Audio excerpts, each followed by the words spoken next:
Hello everybody, my name is Estrange Eli and welcome to another video. Now it's getting to be that time of the year. It's winter, at least in the northern hemisphere. And when it's winter, it's snowing a lot outside, it's very cold, you don't really want to spend that much time outside, so you find stuff to do inside, whether it be board games, video games, whatever. But a longtime nerd favorite has been Dungeons & Dragons, the most popular pen and paper RPG that has ever existed and will ever exist. However, for a new player entering the game, stuff like combat is particularly hard. So today's video is going to be the most basic explanation of how combat works in Dungeons & Dragons 5th edition. For the purposes of aiding my explanation of these rules, I'm going to go ahead and create a hypothetical scenario with a elvish cleric named Zelthar, who is fighting in a chamber against a zombie.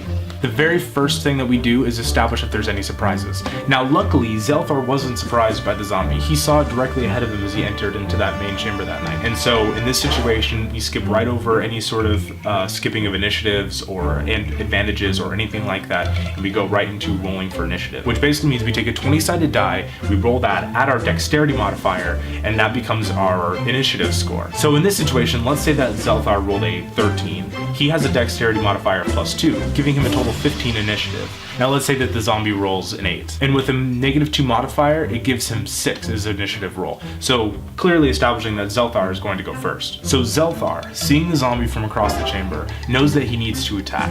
So he pulls out his spear. Now if he's holding the spear like a melee weapon and he's going to use it to stab this zombie, we add his strength modifier, which is +3. But he can throw the weapon, making it a ranged attack. And ranged attacks, you add their dexterity modifier to that attack roll. After you roll that die, you compare that number to the armor class or AC of the monster that we're trying to fight. Now the armor class of this zombie is 8, so Zelthar is going to hit it no problem. Zelthar comes into the zombie holding the spear with 2 hands. As he runs towards it, ready to stab it, he is going to roll his 1d6. His spear did 6 damage, and so it deals 6 damage to the zombie, removing 6 hit points from its total. That seems simple enough.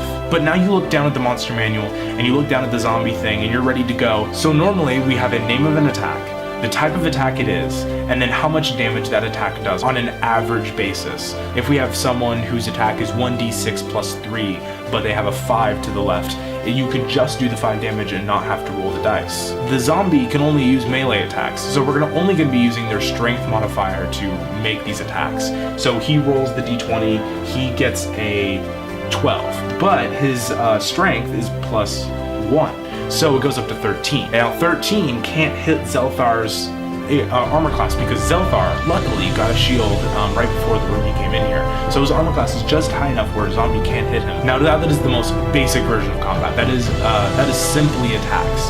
And that is really all I want to cover in this episode because I don't want to go into the complications of magic, but it is important for you to know that a turn is comprised of 2 actions, a main action or full action, and then a bonus action. Now a main action is usually attacking. You can move and then attack, or you can attack and cast a spell, or you can move and cast a spell, or there are things that are classified as bonus actions and things that are classified as main actions. Main actions is usually stuff like moving and attacking, while bonus actions are usually like donning or doffing a shield, preparing a spell, or casting a spell, or anything like that. Anyways guys, that's going to be it for this video. If you like this video, go ahead and give it a thumbs up. If they bring back the rating system, go ahead and give this video 5 stars, but we all know what they won't. In the comments down below, tell me about your stories about Dungeons & Dragons or any Dungeons & Dragons stuff that you've played. If this breakdown of combat in Dungeons & Dragons made sense to you, that would be incredible. Just let me know in the comments down below. My Twitter's going to be floating around here somewhere on screen. If you know someone who's having struggles, please share this video with them. Like, favorite, subscribe, all that sort of stuff, and I will talk to y'all later. Bye-bye.